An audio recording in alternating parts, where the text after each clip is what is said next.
easier the idea became. So that seems to be something I should do if I decide to get into that again. Right, okay, you'll try it out first, down to Speaker's Corner. Exactly. And so when did you first get into bed with Nike, so to speak? With Nike or Nike?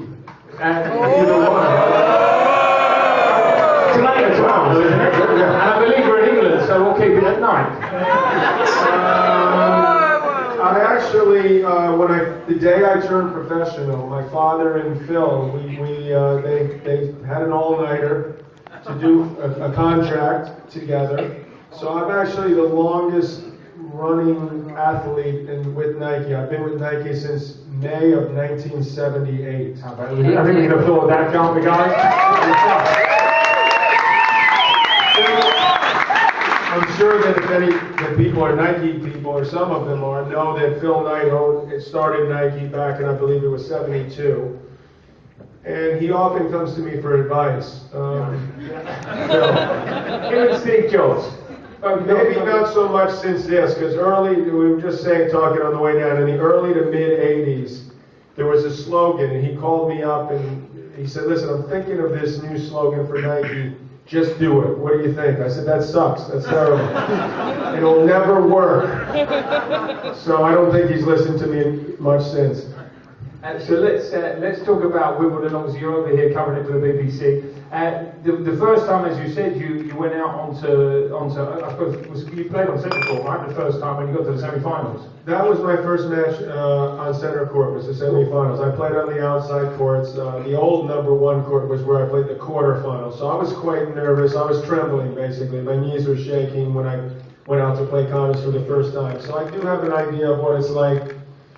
To be there, to lose, to win, and so hopefully they gain some credibility for the people that are listening to me. So, and also the players. That I'm not trying to make them look bad. I appreciate effort because I think that what fans want to see is you give it 110%. So I don't condone. Well, Connors was a great teacher because as hard as I tried, it seemed like he was trying harder, and I think that that was something that I had to try to emulate, I really respected that, and I think, by the way, it was Andy Murray, who of course everyone's hoping after 75 years another Brit will win here, that he feels like he's been trying to win for 75 years. Well, it feels like a lot of people have, but he looked at Rafa Nadal, who's sort of the Jimmy Connors in terms of effort level of today's tennis, and realized that if he was going to win an event like a Wimbledon, that he would have to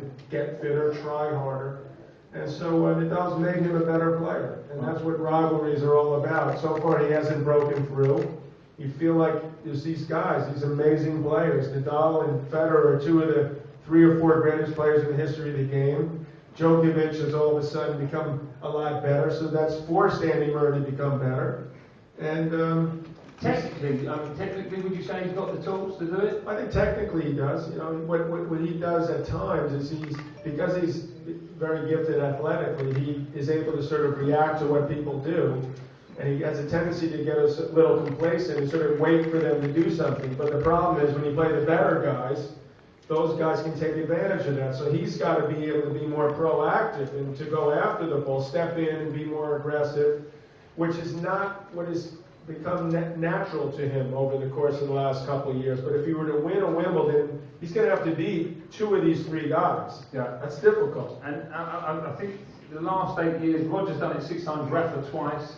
Do you think realistically anybody's going to break that up? Yeah, well, I mean, sooner or later, the law of averages would state that someone's going to get into the mix. Djokovic broke in again, won Australia earlier this year. Federer showed what he was made of by beating him at the French.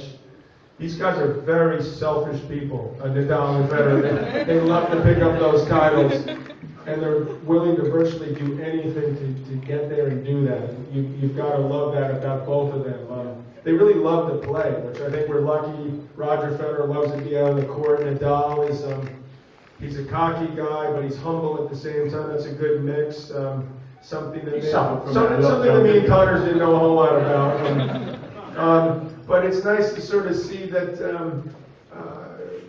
their commitment with their love of the game. At times there was more angst with myself or Sampras, for example, and it seemed to be like I do sort of envy a little bit the fact that they really enjoy the moment a little bit more than perhaps I did when I was playing. So I guess as a commentator, since you get a chance to look back and see it from a different viewpoint, you appreciate it in a whole different way, and I try to encourage them to be emotional, to express themselves, and I think people relate to that in a one-on-one game. They love to see that, and they did see a lot of that with me and the Connors. You know, we're going at each other, the different personalities of me and Borg. But it seems like these guys just get along so damn well. I know.